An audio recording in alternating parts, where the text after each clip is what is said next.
E aí, pessoal, como vai? Professor William aqui mais uma vez. E nessa aula a gente vai falar sobre distribuições discretas de probabilidade, tá? Em especial eu vou dividir essa aula em 3 vídeos.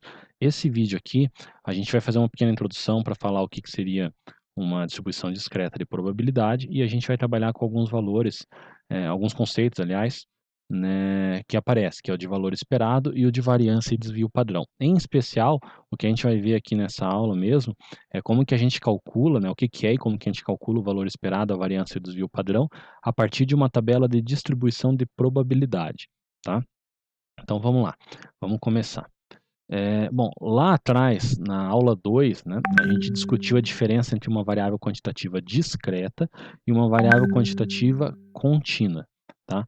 A variável discreta, ela tem como seu conjunto de resultados possíveis, que agora a gente já pode chamar de espaço amostral, um conjunto enumerável. O que significa isso? Um conjunto enumerável é um conjunto que ele surge a partir de um processo de contagem, então que você pode dizer, né, qual que é o primeiro, o segundo, o terceiro elemento e assim por diante. Já a variável contínua, ele vem de um processo de medição, então você mede seus valores. Isso quer dizer que você sempre pode colocar mais casas decimais, né, de acordo com a sua tecnologia ali para medir o que você está medindo, seja tempo, tamanho, alguma coisa nesse sentido.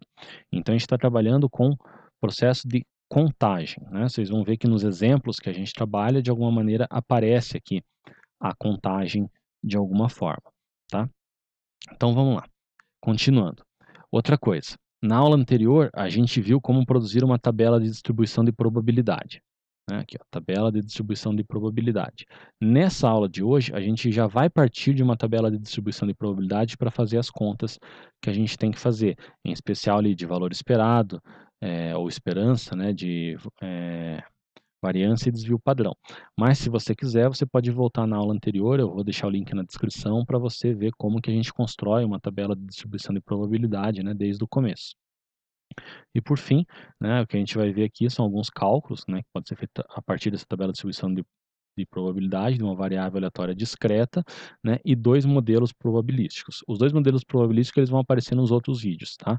Em especial é a distribuição binomial e a distribuição de Poisson, que são a partir de variáveis aleatórias discretas. Então, falando agora sobre valor esperado. Então, o valor esperado, ele nada mais é do que a média, tá? Que a gente pode chamar também, inclusive, de valor médio ou de esperança matemática ou simplesmente esperança, né? O que é esse valor esperado?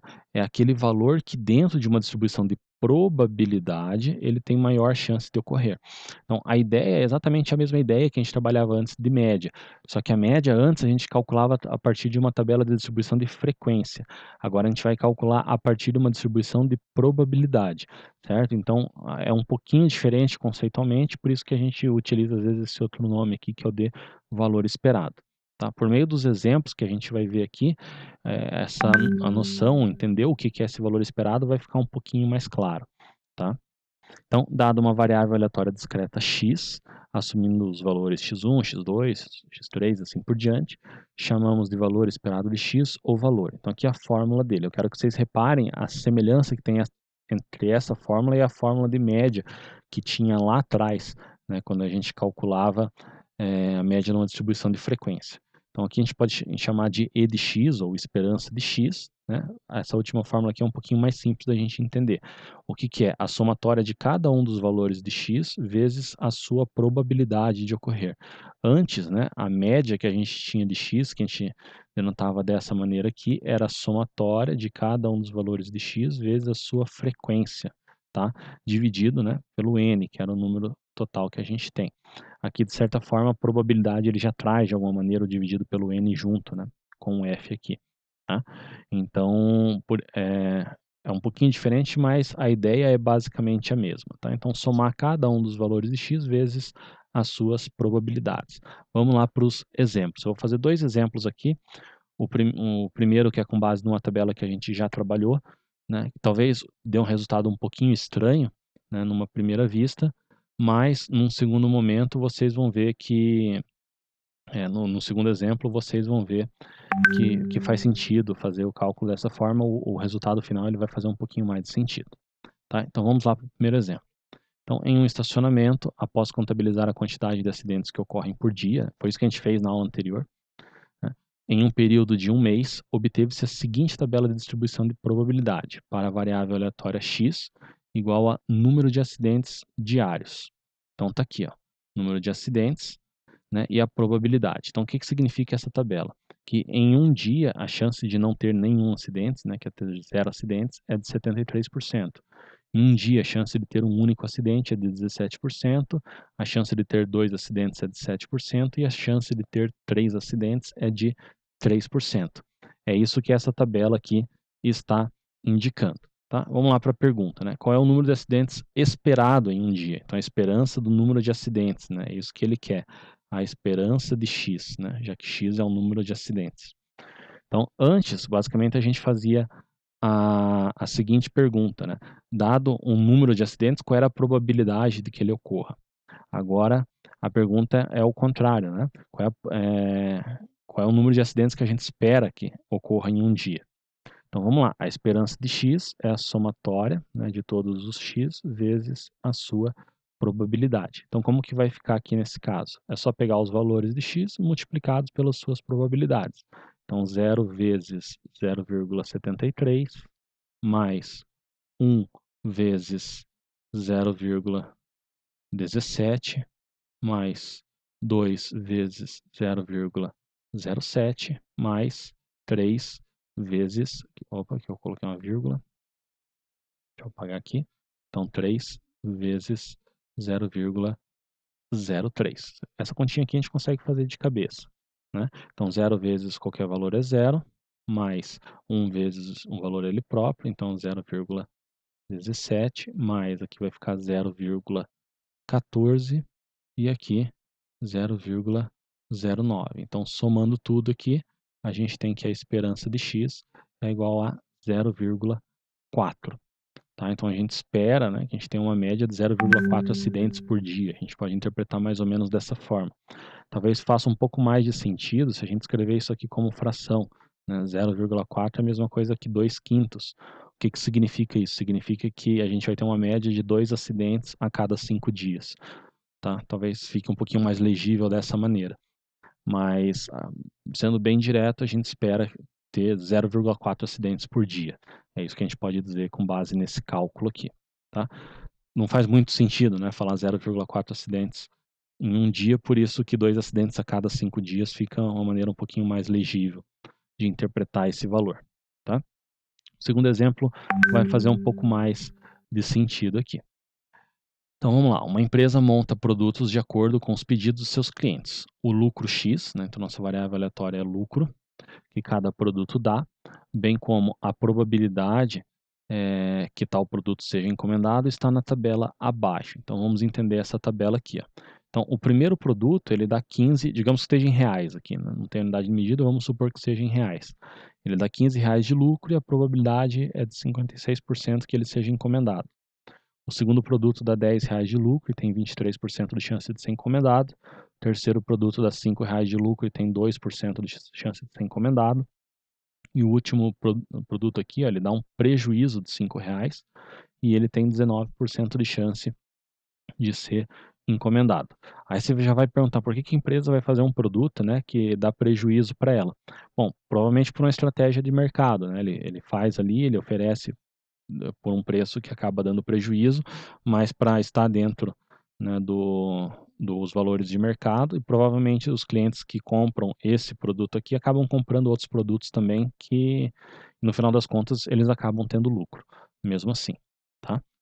Então, a pergunta aqui, o lucro esperado, né, por montagem da empresa. Então, está pedindo para calcular, né, a esperança do lucro, esperança de X, qual que é o lucro esperado. Então, é a mesma ideia que a gente fez anteriormente, somatória de cada um dos valores, né, dos lucros, vezes a probabilidade deles, né, no caso aqui, probabilidade de que o produto seja encomendado. Então, como que vai ficar isso aqui? 15 vezes 0,56 mais 10 vezes 0,23 mais 5 vezes 0,02 mais o menos 5 vezes 0,05. 19. Eu não vou fazer a continha aqui o passo a passo, porque essa continha vocês já sabem fazer, né? Lembrando que a gente faz primeiro as multiplicações aqui tem a regrinha de sinal, vai dar negativo, depois é só somar todos os valores, né? Subtrair o último, você vai chegar nessa resposta aqui, tá? Que é de, deixa eu achar, aqui, 9,85, tá? Então, como eu falei, a gente está supondo que esteja em reais, então o lucro esperado, né, o lucro médio que a empresa tem aqui é de R$ 9,85. Tá? Então, a ideia é semelhante de calcular a média que a gente tinha anteriormente, só que agora com base em uma tabela de distribuição de probabilidade, ok? Por isso que a gente chama de valor esperado, né? Não necessariamente o valor médio, porque essa média ela pode se alterar, né, de mês a mês. Bom, variância e desvio padrão. Eu não vou discutir muito o conceito de variância e desvio padrão, porque isso já foi feito em aulas anteriores, né? Então, o que eu quero fazer aqui com vocês é traduzir o que seria a variância e desvio padrão agora para a nossa linguagem, né, utilizando probabilidade. Antes a gente fazia com uma tabela de distribuição de frequência, agora é com uma tabela de distribuição de probabilidade. Até por isso que a gente vai modificar, né, aqui, né, a variância, né, que agora a gente chama de S ao quadrado. Antes a gente chamava de S ao quadrado, agora a gente vai chamar de variância de x, né, só para diferenciar de uma variável aleatória x é o valor. Então aqui, ó, é a somatória do xi menos a esperança de x, né? Antes a gente tinha a média elevada ao quadrado vezes a probabilidade. Então é bem parecida com a fórmula anterior que a gente tinha, né? Antes em vez de aparecer aqui a média, né? E aqui aparecia a frequência, certo? Então é semelhante, só que agora utilizando a linguagem de probabilidade, certo? E o desvio padrão, né, que antes a gente chamava de S, agora é dp de x, né, ele é a raiz quadrada da variância, né? Então, simplesmente a raiz quadrada da mesma fórmula. Se você quiser, você pode escrever aqui, né, que o desvio padrão de x é a raiz quadrada da variância de x, ok? A gente vai ver por meio de um exemplo aqui como que a gente calcula tanto a variância quanto o desvio padrão, né? A ideia é calcular em cima da mesma tabela lá do primeiro exemplo que a gente viu, o exemplo do estacionamento, né, que a gente tinha o número de acidentes. Então, o que foi dado na nossa tabela de distribuição de probabilidade eram essas duas colunas aqui, a primeira e a última. Então, como sugestão que eu dou para vocês é montar essas duas colunas aqui. Inclusive, você pode fazer uma terceira coluna, caso você queira em especial fazer no Excel essa conta aqui. Eu vou mostrar aqui na mão, né, como que a gente faz, mas eu vou mostrar também como que ficaria a terceira coluna. Então, a primeira coluna aqui que eu sugiro que vocês façam é essa coluna do x menos a esperança de x, que a gente já tinha calculado que tinha dado 0,4. Então, aqui vai ficar x menos 0,4. Então, é só pegar esses valores aqui e subtrair 0,4. 0 menos 0,4 dá menos 0,4. 1 menos 0,4 é 0,6. 0,6. 2 menos 0,4 é 1,6. E 3 menos 0,4 é 2,6. Nessa coluna aqui, nada mais é do que pegar os valores da coluna anterior e elevar todos eles ao quadrado. Então, menos 0,4 ao quadrado vai dar 0,16, né? Cuidado com o sinal aqui, né? O número negativo ao quadrado fica positivo. 0,6 ao quadrado é 0,36. 1,6 ao quadrado é 2,56. E 2,6 ao quadrado vai dar 6,76. Ok? Então, agora a gente vai utilizar essas colunas aqui para fazer o cálculo, né, da variância. Então, a variância de x nada mais é do que a somatória, né, do que aparece aqui nessa coluna aqui, que é x menos a esperança de x, aqui no caso xi, né, menos a esperança de x ao quadrado vezes pi. Então, é só pegar esses valores que apareceram aqui, multiplicados por esses e somar todos eles. Então, como é que vai ficar? 0,16 vezes 0,73 mais 0,36 vezes 0,17 mais 2,56 vezes 0,07 e, por fim, 6,76 vezes 0,03. Tá? Então, aqui a gente tem 4 produtos, certo? Bom, se você fosse fazer uma coluna a mais aqui, a coluna que eu ia sugerir era justamente pegar o x menos o e de x ao quadrado, que é essa coluna aqui, vezes o p de x. Então era só pegar esses produtos aqui já prontos, tá? Aí você ia colocar os resultados aqui, né, e depois somar todos eles. Os resultados aqui nada mais do que seriam do que esses valores aqui desses produtos aqui, tá? Somando todos eles e já deixando a resposta indicada, depois você confere para ver se dá o mesmo valor e deixa nos comentários aí se deu certinho, vai dar 0,56. Tá? Então essa é a variância de x. E o desvio padrão, né? Ficou meio feinho aqui.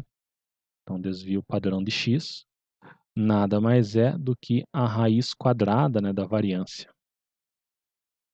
Então, no nosso caso aqui, vai ser a raiz quadrada de 0,56, que vai dar, arredondando, 0,75. Beleza? Então, calculamos a variância e o desvio padrão, né? Isso com base no valor esperado, esperança de x, que eram os grandes objetivos dessa nossa aula aqui.